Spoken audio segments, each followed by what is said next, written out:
Hey, this is Professor Wham. I wanted to do a little short thing just to kind of give an update about things I'm working on, what I hope to be presenting soon, and just some notes. People have been asking me about divination questions again, but the truth is that a lot of these questions are they're not yes or no questions. They're more, I don't know, philosophically oriented questions. Things like, are we going to recover from this? Like, first of all, I have to dissect that. Who's we? The nation? Any particular we? What does recovery mean? Does it mean going back to a status quo? What does it mean? I did sort of try to do a kind of reading on that, and what I got on it was that things are too up in the air. We're too confused as a nation in order to determine what recovery might even mean to any of us. There are lots of people, millions of people who believe that we're recovering right now, that what is going on is a recovery. So, there you go. I think really what's happening is that there's a lot of the uncertainty itself is very uncomfortable, and Americans are very impatient. So, we want answers right now, and we're probably not going to get any, at least not any that we like. In the meantime, it's just really important that we all work on not panicking, doing our due diligence, and working really hard on any number of levels to make sure that we don't just all blow up. Those are probably the most important things we can do. Anyway, one of the things that I wanted to let you know, oh, that's a very loud noise. I don't know if you can hear that or not. It's been very warm here, and all the windows are open upstairs, and the fire station people that we're right next to have been doing all kinds of things with their engines this evening. They're doing a training, I think, so there's lots of noise around. Anyway, one of the things that I wanted to let you all know that I'm doing is that but I was cleaning a couple weekends ago, and I came across a collection of articles that I had written many years ago. I mean, over the course of several years, but I had written them all many years ago. And these are articles, academic articles that I wrote that I never actually published. I never submitted them for publication. They were never entirely completed. They are all about topics that are connected to the paranormal or to UFOs or to similar kinds of issues and topics. They are academic in orientation, but I think that various of you might find them interesting nonetheless. And so one of the things that I'm thinking about doing is just simply putting together a series of presentations in which I provide these papers, these articles as I wrote them, updating them a little bit, providing the sources that I used, just so that you can kind of get a sense of what my approach was at the time. And when I read through them, I realized there was still some valuable stuff in all of them. So you might find something useful in them. In addition to those articles, there are three of them. One of them is quite long and will probably require more than one installment because it is quite long. But in addition to those, I also found the text for the presentation that I did when I had my fellowship at the Library of Congress, which I didn't even know that I still had it. But I have the text of that and thought that might be interesting for some of you as well. So that's sort of what I'm going to be focusing on in the next few installments, if you will. I don't know how long one of them will be. The long one is actually the length of a monograph, so it's about 50 pages long. It was, and it has a whole story connected to it. I mean, the context the context of that paper alone is fascinating. And so, and it takes me back to, you know, some really interesting experiences I had right at the beginning of my, well, I thought it was going to be a full academic career, and it wasn't, but I still had some interesting experiences, and unusual experiences, especially since some, because of some of the things that have come to light with regard to some of the issues.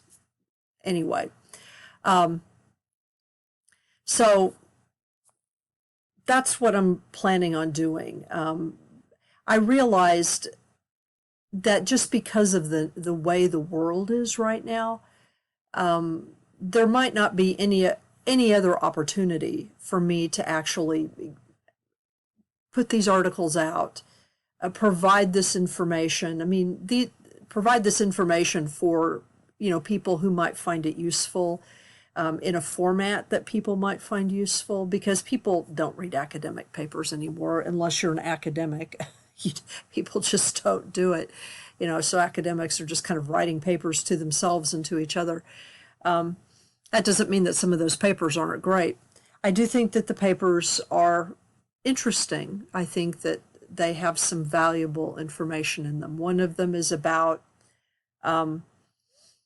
a fairly, well, the long one is a fairly extended study that I did on it's almost like a historical critical reading or understanding of the works, of the two principal works by J.J. Hurtak, Dr. J.J. Hurtak, whom some of you may be familiar with.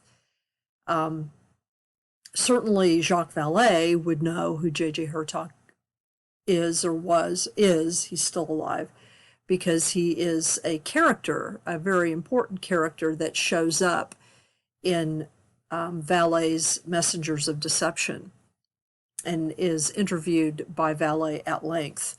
So, but this has to do with his two of his works. He considered the second one to be another principal work, but it had to be quashed for really interesting reasons, which I will talk about. Anyway, the book that he's probably best known for is a Book of Knowledge, Keys of Enoch.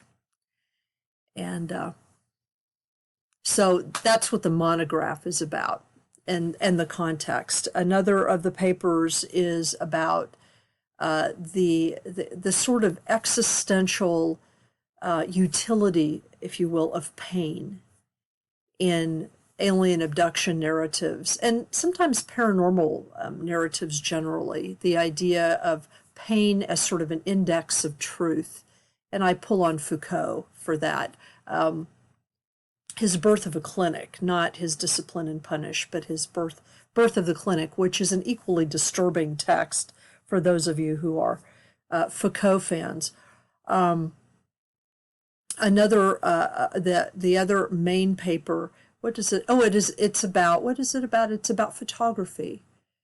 And even though it was written at a time before all of the digital photography that we have now, certainly before I wrote it, certainly before I had a cell phone. I did not have a cell phone at the time when cell phones didn't exist at the time when I wrote this paper. Some of the issues and history surrounding images and the making of images is still relevant, I think, even more so now, especially with AI and things like that. So I think that some of the ideas might be interesting to some of you. And then the presentation that I gave at the Library of Congress was about the Book of Oahspe, which some of you may know about, and it's a fairly detailed look at it came out of a larger study that I was doing about American revelatory texts like the Book of Mormon and the Urantia book and that kind of stuff. And so Oahspe is one of these books, and like the Book of Mormon, it's a book that generated a community that didn't exist for as long, obviously, as the Church of Latter-day Saints, but certainly it generated the last large communal effort, you might say, in the United States, up until some of the communal efforts of the 20th century, like Church of All Worlds and those kinds of communities, which were not communal in the same way. But anyway, you might find it interesting because I talk about issues of theosophy and issues of race and issues of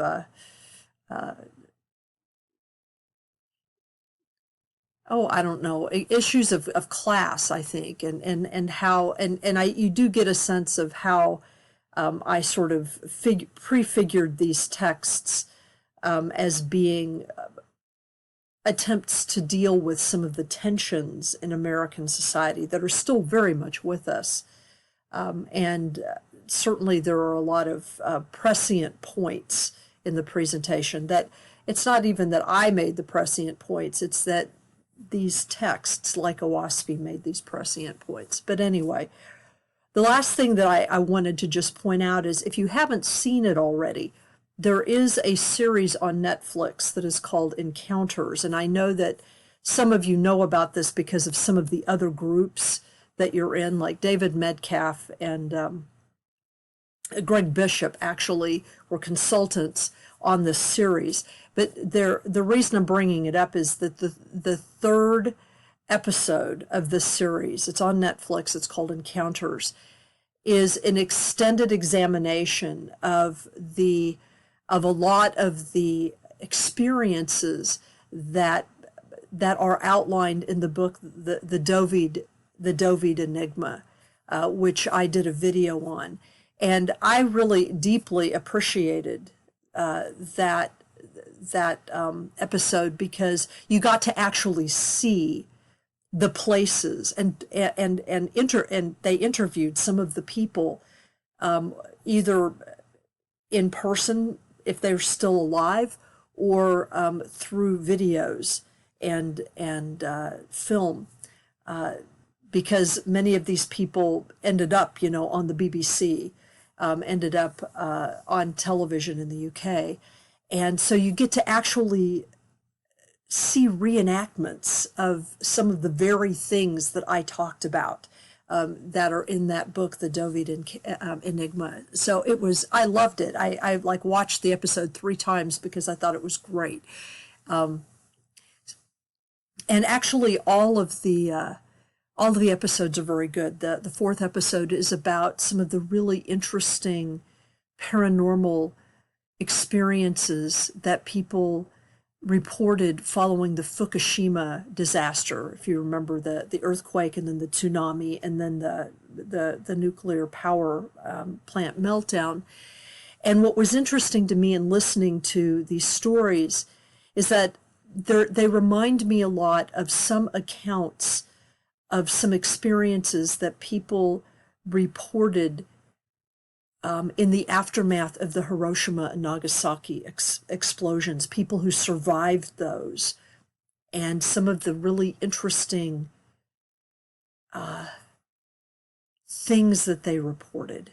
And maybe I should do something on that, because there is a new book about the Hiroshima and Nagasaki coming out in the next month, and there are some. Basically, those explosions created the ground for paranormal events, just simply because of the amount and types of energy that were released. So it's really fascinating. But anyway, so this is just sort of an update of things. If any of you have any ideas of exploratory divination that I can do, that you can put into yes or no questions, instead of being, long-winded and sort of open-ended. I'm willing to entertain them. Try to not keep them personal. I'm not answering personal questions. We're not doing personal divination here. So, but anyway, I just wanted to give you all an update, and thanks a lot. Talk to y'all soon.